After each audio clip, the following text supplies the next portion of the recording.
পুকুর ভরাট নিয়ে যখন রাজ্য সরকার তথা মুখ্যমন্ত্রী মমতা বন্দ্যোপাধ্যায় কড়া ব্যবস্থা নিতে উদ্যোগী, সেই নিয়ম মেনে এদিন দেখা গেল মালদহের হবিপুর ব্লক এর ভূমি এবং ভূমি সংস্কার দপ্তরের আধিকারিক স্বপন তরফদার সহ অন্যান্য আধিকারিকেরা এদিন রাইস মিল হাট এলাকা থেকে শুরু করে হবিপুর ব্লকের বিভিন্ন জায়গায় পোস্টার লাগিয়ে বিজ্ঞপ্তি দিচ্ছেন।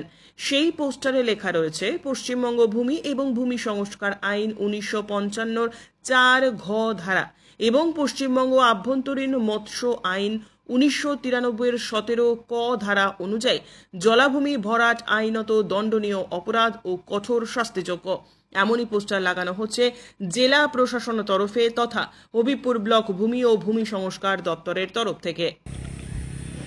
মানুষকে পুকুর ভরাটের বিরুদ্ধে সচেতন করার জন্য আমরা হবিপুর ব্লকের পক্ষ থেকে বিভিন্ন জায়গায় পুকুর যেখানে আছে, যেমন আমরা এখন বর্তমান হবিপুর হাটের রাইস মিল হাটের এখানে আছি।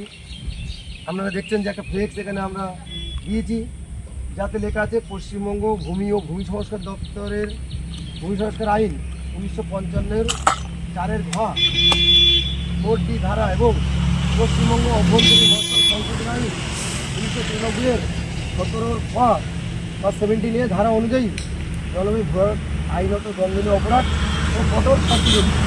এই ধরনের বোর্ড লিফলেট আমরা বিভিন্ন জায়গায় দিচ্ছি, যাতে মানুষের মধ্যে সচেতন হয় যে পুকুর ভরাট করা আইনত দণ্ডনীয় অপরাধ, পুকুর ভরাট করলে শাস্তি হয়। এবং কোনো অঞ্চলে যদি এই ধরনের পুকুর ভরাটের খবর আমরা পাই বা আমাদের জনগণকে বলছি যে আমাদের খবর দেওয়া হোক, আমরা সঙ্গে সেখানে গিয়ে হবিপুর ব্লক প্রশাসনের পক্ষ থেকে যথাযোগ্য শাস্তিমূলক আইনি ব্যবস্থা তার বিরুদ্ধে গ্রহণ করা হবে এবং পুকুরটাকে আবার পুনরাবস্থা ফেরত নিয়ে আসা হবে। এটা আমরা বদ্ধপরিকর। অনেকগুলো পুকুর আমরা এইভাবে তার পূর্ব অবস্থায় ফেরত নিয়ে এসেছি এবং আমার মত অনুযায়ী সম্ভবত মালদা ডিস্ট্রিক্টের হবিপুর ব্লকে এটাই প্রথম উদ্যোগ, যেটা বিভিন্ন জায়গায় বোর্ড, ফ্লেক্স এবং লিফলেটের মাধ্যমে সাধারণ মানুষকে সচেতন করা হচ্ছে যে পুকুর ভরাট করা আইনত দণ্ডনীয় অপরাধ, পুকুর ভরাট করলে কঠোরতম শাস্তি হয়। এবং তারা যদি কোথাও পুকুর ভরাট করতে দেখে সঙ্গে সঙ্গে হবিপুর ব্লকে আমার সাথে অর্থাৎ বিএলও সাহেবের সাথে এটা যোগাযোগ করুক। আমরা তার বিরুদ্ধে আইনি ব্যবস্থা নেব, যিনি পুকুর ভরাট করছেন এবং যিনি পুকুর ভরাট করাচ্ছেন প্রত্যেকের বিরুদ্ধে যথেষ্ট কঠোরতম আইনি সাজা বা কঠোরতম আইনি ব্যবস্থা নেব।